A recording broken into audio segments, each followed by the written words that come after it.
തമ്പാനൂർ അരിസ്റ്റോ ജംഗ്ഷനിലെ ഹോട്ടലിൽ കാട്ടാക്കട സ്വദേശി ഗായത്രി കൊല്ലപ്പെട്ട സംഭവത്തിൽ പ്രതി പ്രവീണിന് ജീവപര്യന്തം കഠിന തടവ് വിധിച്ച കോടതി 1 ലക്ഷം രൂപ പിഴ കൊടുക്കാനും കോടതി ഉത്തരവിട്ടു. തിരുവനന്തപുരം അഡീഷണൽ സെഷൻസ് കോടതിയുടേതാണ് വിധി. 2022 മാർച്ച് 5-നാണ് കേസിനാസ്പദമായ ക്രൂരത അരങ്ങേറിയത്.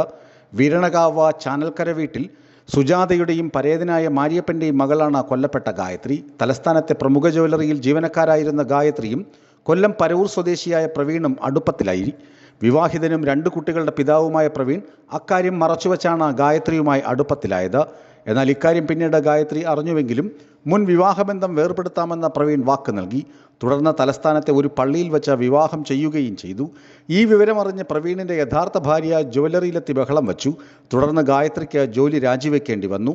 എന്നാലും പ്രവീണുമായുള്ള രഹസ്യബന്ധം തുടർന്നു. ജ്വല്ലറിയിലെ ജോലി രാജിവെച്ച ശേഷം വീരണകാവ് അരുവിക്കുഴിയിലെ ജിമ്മിൽ ട്രെയിനറായിരുന്നു ഗായത്രി. സംഭവ ദിവസം തമ്പാനൂരിലെ ഹോട്ടലിലേക്ക് ഗായത്രിയെ വിളിച്ചു വരുത്തിയതിനു ശേഷം ചുരിദാറിൻ്റെ ഷാൾ കഴുത്തിൽ മുറുക്കി ശ്വാസം മുട്ടിച്ച് പ്രവീൺ കൊലപ്പെടുത്തുകയായിരുന്നു. മരണം ആത്മഹത്യയാക്കി മാറ്റാനുള്ള ശ്രമങ്ങളും പ്രതി നടത്തി. യുവതിയുടെ ഫോൺ കൈക്കലാക്കിയ പ്രവീൺ 2 പേരും ഒന്നിച്ചുള്ള ചിത്രങ്ങൾ വാട്സപ്പിൽ സ്റ്റാറ്റസ് ആക്കിയിട്ടു. പോലീസിനെ വഴിതെറ്റിക്കാൻ വേണ്ടിയായിരുന്നു ഇത്.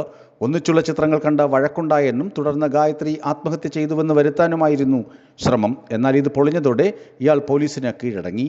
ന്യൂസ് ഡെസ്ക് വിസ്മയ ന്യൂസ്.